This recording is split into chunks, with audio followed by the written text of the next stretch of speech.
अस्सलाम वालेकुम। की हाल चाल है तुहाडा? ठीक ठाक हो तुसी सारे? कैसी तबीयत है तुहाडी सारिਆਂ ਦੀ? अल्लाह करे तुसी सारे हसते रहो तो बसते रहो ते साडी अखां विच बई आ गए ने असली वाले आंसू। किसी दी अखां च अथरू आंदे ने गम वाले, किसी दी अखां च आंदे ने शायरी वाले, किसी दे जज्बाती लोग बड़े होए ने साडे मुल्क विच, जज्बाती हो के उन्हां दे आंसू आ जांदे ने। पर साडी अखां विच आए ने प्याज वाले अथरू के प्याज कट्टे ने ते नाल आलू कट्टे ने, हरी मिर्चां कट्टियां ने, धनिया कट्टिया, बेसन रखिया।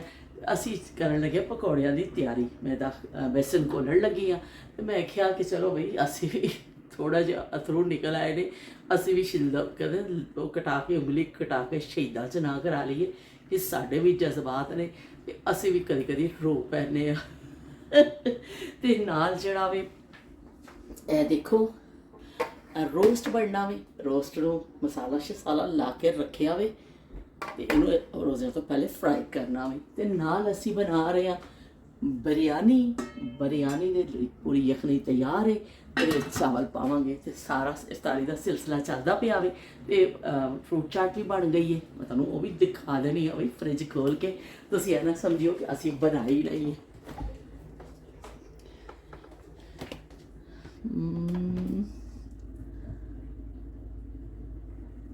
ਇਹ ਲਓ ਜੀ, फ्रूट चाट भी तुहानूं दिखा दी। तो हुण असीं किचन नूं थोड़ा साफ करांगे, क्लीन करांगे क्योंकि घोल छोल के सारा असीं सैट करके रख देना। फिर उन्होंने पकौड़े तलन का, फ्राई करन दा, क्योंकि असीं अज कुछ घर च इफ्तारी भेजनी है।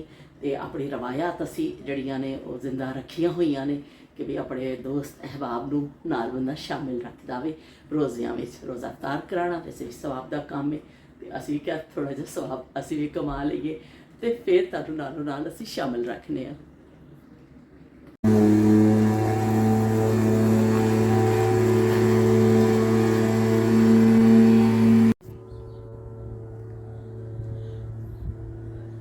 ग्रास कटिंग की असी और हाले भी मशीन चल रही है, मशीन टापो टाप चल रही है। एरिया खासा बड़ा वे, अंदर की कटिंग हो गई है तो बाहर की कटिंग चल रही है। तो देखो जी काफ़ी साफ होया वे, काफ़ी हद तक जो सफाई असी की है।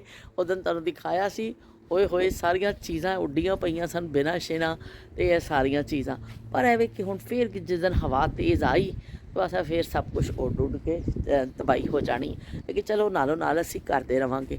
यह देखो कितनियां सोहणियां डोडियां बन गईयां ने। हुण इन्हां ते जिहड़े ने पत्ते निकल आने ने। यह देखो कितना खूबसूरत पिया लगदा वे, और नाल नाल पत्ते निकल आणगे। ते कुछ असें अपने इधर भी थोड़ी जी सफाई सफूई की है। तो हले भी गमले एक साइड पे करके रखे हैं ताकि उन्हें धुप लगे। तो हले भी खासा टाइम है। ये देखिए जी हमारे पुदीने के बाग देख लें, पुदीने के बाग कितने प्यारे लग रहे हैं। और ये मैं हरियाँ लसन लाया है, भुखा लाइया ने आमलेट बना के खानी हाँ इंशाअल्लाह। रोज़ियां तो बाद ना किसी दिन खाना और हो सकता है मैं कल वाली तोड़ लवां, एक ऑमलेट बना के खावांगी। मैनूं बहुत अच्छा लगता है ऑमलेट भुक्का वाला। फ्रूट चाट तो फ्रिजों कढ़ लिया वे। हुण असीं इहनूं डब्बियां विच पावांगे। डिस्पोजेबल पैकेट्स मंगवाए ने और उन्हां विच असीं सैपरेट असीं जिहड़े बिरयानी है सैपरेट पावांगे, फ्रूट चाट सैपरेट, और बाकी चीज़ां जिहड़ियां ने सारे वो एक अलग बॉक्स च जाणगियां। इस तरह असीं सारे तीन तीन बॉक्स तकरीबन हर घर विच जाणगे मुख्तलिफ चीज़ां दे। असीं हुण बड़ी शदीद किस्म दी जल्दी कर रहे हैं कि देर ना हो जावे।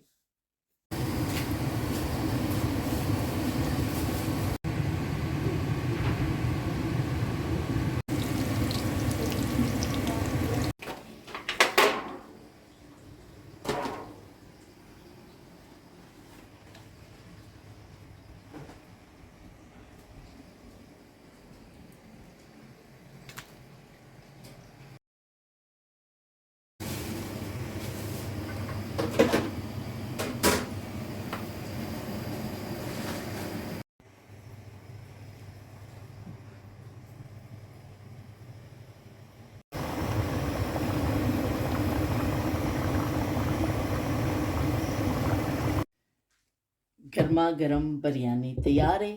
असीं इहनूं डिश विच कड्डांगे। रंग बिरंगी बड़ी ज़बरदस्त खुशबू आ रही ने और पता नहीं कि टेस्ट ਵਿੱਚ कैसी होएगी, लेकिन खुशबू ਦੇ ਹਿਸਾਬ ਨਾਲ ਤੇ ਬੜੀ ਜ਼ਬਰਦਸਤ ਬਿਰਯਾਨੀ ਹੈ।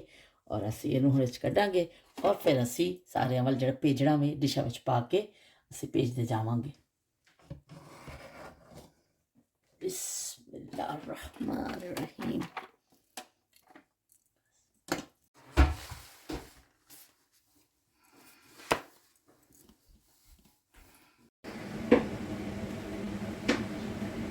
अस्सलाम वालेकुम। अस्सलामुअलैकुम। की हाल चाल है ताड़ा? पूछो, बोलो बोलो बोलो।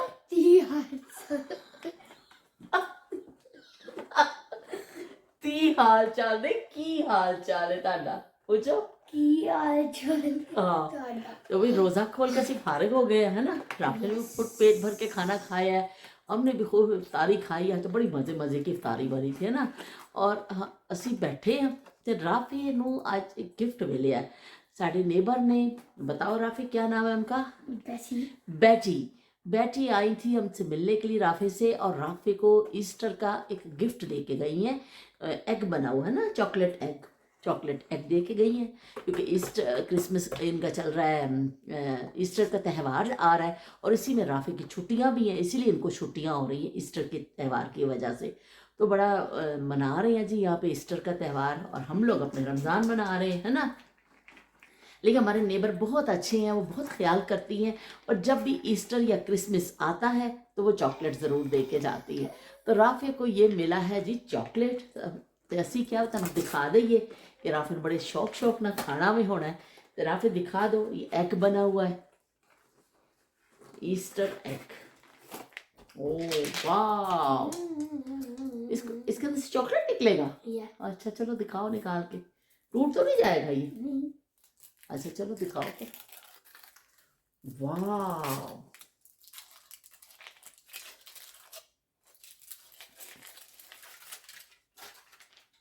ओ वाह, चॉकलेट अंडा, चॉकलेट एग। तो भी राफी आप इसको ओपन भी करोगे आप? ओ वाह, इसके अंदर से क्या निकल आया है देख लो भाई। अंदरों है छोटे छोटे, इसमें क्या है? बंटीज एग, छोटे एग है। अच्छा, इसके अंदर भी छोटे एग है। तो राफे अब ये खाएंगे। लो राफे, मैं भी खा के देखती हूँ। हमारे पड़ोसी बहुत अच्छे हैं, और है राफे, बेटी हमेशा हमें दे के जाती है चॉकलेट, और हम खाते हैं, और हम भी क्रिसमस पे उनको गिफ्ट दे के आते हैं ना। हम भी क्रिसमस पे उनको चॉकलेट्स दे के आते हैं। तो इस तरह ये बड़ा अच्छा रहता है। बच्चे जो हैं इस तरह सीखते हैं कि हमें सबसे मिलना जुलना है, हमें अपने नेबर को भी साथ लेके चलना है। हमें पूरे अपने जो हमारे नेबरहुड है ना, तो हम सबके साथ अब अच्छे से रहते हैं। हम एक दूसरे को गिफ्ट भी देते हैं, और उनको फिर हम वो भी करते हैं, हैप्पी क्रिसमस भी बोलते हैं ना राफे। राफे कितनी छुट्टियाँ बाकी बची हैं? 1 वीक की अभी बची है राफे। और राफे पूरे रोज़े रख रहे हैं। राफे को हमने इनाम देना है, जब बिल्कुल एंड हो जाएगा ना, पूरे रोज़े हो जाएंगे, ईद पे इसको ईद भी मिलनी है, और इसको वो गिफ्ट भी मिलेगा कि पूरे रोज़े रखे हैं राफे ने, है ना। तो अब सबको अल्लाह हाफिज़ कर दो, अल्लाह हाफिज़, और रब रखा, जोर से बोलो, रब रखा, अल्लाह हाफिज़, रब रखा।